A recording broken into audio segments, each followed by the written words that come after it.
Hello everyone, I hope that you're doing amazing wherever you're in the world. My name is Boom Shikha and I welcome you to my channel. As always, I'm really grateful that you're listening, subscribing, and commenting. I really appreciate your support. And in this one, I wanted to speak to you a little bit about something that I've been really happy to create for myself in my room in Toronto right now. And I don't know why I never actually did it before. I have no idea why. But for some reason, suddenly I had this idea. I've always loved reading Nooks. So let's get started with that. I love reading Nooks. I've always loved the idea of having like a window seat where I have all my books and I sit and read and watch the world go by. It seems like the perfect way to spend every day. And so, but I've never had an opportunity to have a space like this because my windows have always been not appropriate for reading Nooks. In any case, love the idea. I always would see it in videos or in movies or in other people's houses and I'm like, oh my God, that sounds amazing. And so I kind of created a pseudo reading nook in my home where I have a bed and obviously I have a couch in my, like a armchair in my room. But both of those didn't seem like appropriate places for me to sit and read. I want to just use my bed for sleeping because it creates more sleep hygiene and I'm able to sleep better.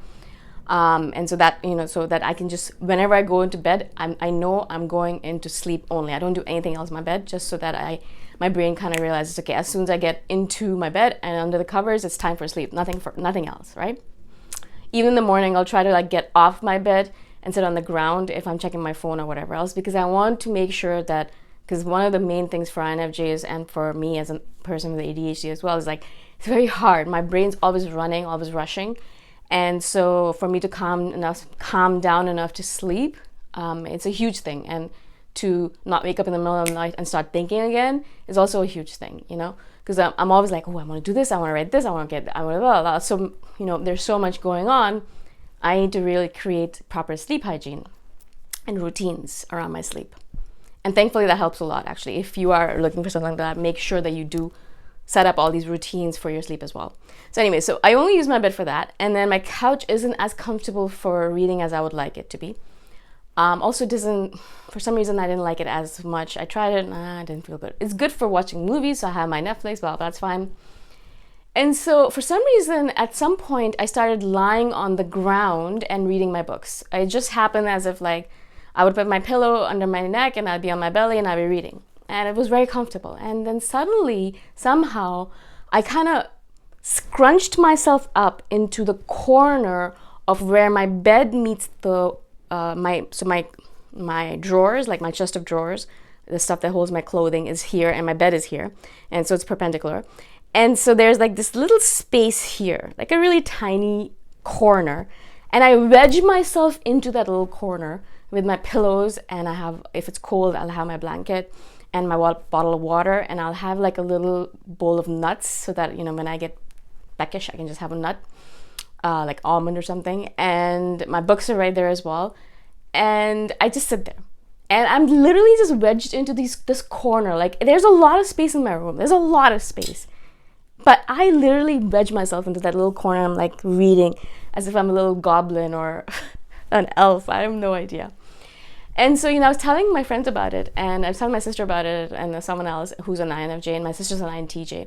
And she's like, it's a very ADHD thing to do. I've heard of it, and I read about it, and she sent me this post that said, this is called an ADHD Cocoon, and it's really good for, I think, both INFJs and ADHD people, actually, to do this, where we build a little cocoon for ourselves, where everything is reachable. So our bottle of water is reachable, our food is reachable, our snacks are reachable, our books are reachable, our whatever other else things that we need or want, or like knitting or whatever you are interested in, is reachable. So you're in that little cocoon, you feel safe, you're surrounded by objects, and so you feel like you're protected. It's like your castle. And you have everything that you need. So you have a bottle of water, you have everything that you need in order to be in that castle. And you have time. So you get in their castle and you just sit there for 2-3 hours, right? And I literally sit in this castle, in this cocoon, wedged into my little space. And I'm pretty tall, but I'm literally like scrunched up in this little corner in a comfortable way, with my pillows all around me, my blanket. If it's nice and cold, I have my blanket. I feel so happy and cozy. and I have a bottle of water.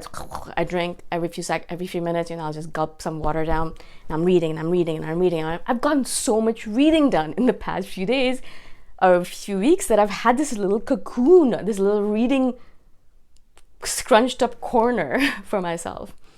And so it is obviously about feeling safe. It's about feeling secure. It's about feeling like you are in your space. It's like, I close the door. I'm in my little space. It's dark. I always keep my room for some reason a little bit dark. Like I never switch on the lights. I really don't like having lights on during the day. So I'll have the curtains open and, but not completely open either, obviously. So because I have my privacy and I'm sitting in my room and, I'm like dressed like a complete bum. It's fine. I like being comfortable. And I'm sitting there and I'm reading and it feels like it's my own little space in the world. And even if the whole entire world is going absolutely berserk, which it seems to be doing lots of weird things in the world right now, there's lots of weird political, environmental, and lots of social random things going on, and I'm not running away from it, but I am taking a little bit of space from the madness and the craziness, and I'm taking that space and I'm being in my cocoon and I'm just recharging myself. And I feel like just having this little cocoon, this little scrunched up corner of mine, gives me so much energy to deal with all of the craziness of the world. When I go out, I actually feel so refreshed.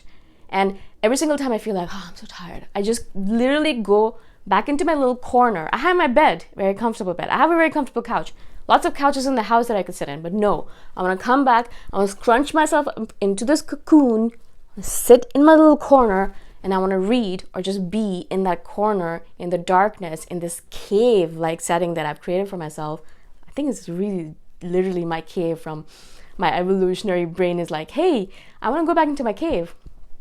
And so I'm in my little cave, my dark cave with my water and my little snacks. And I feel so good in that cave.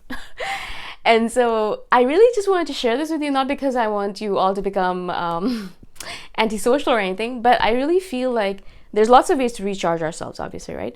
But I think there has to be an optimal space that you have to create for yourself so you can recharge yourself, because it's not possible to recharge yourself anywhere. If it was the case, then you just close the door on the bathroom and sit in there for 5 minutes and be recharged. Unfortunately, it doesn't work like that for us.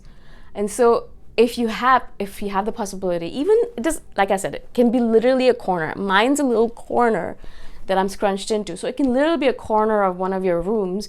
You kind of create a little bit of space for yourself where you can be by yourself in the silence, in the darkness, or in the cave-like settings that you prefer, because everyone's going to have a different preference, right?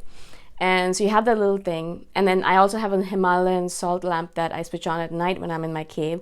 So it's like a soft light and candles and soft light, not like the bright lights of the freaking fluorescent lamps and things like that.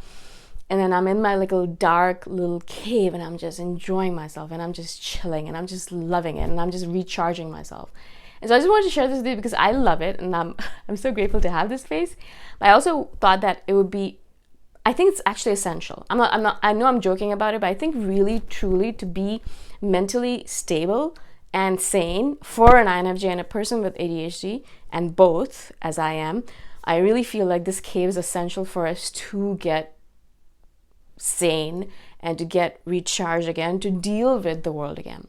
Otherwise, I would be insane. I would not be rational or logical, and I think I would start doing terrible things. Thankfully, I have this cave to go back into.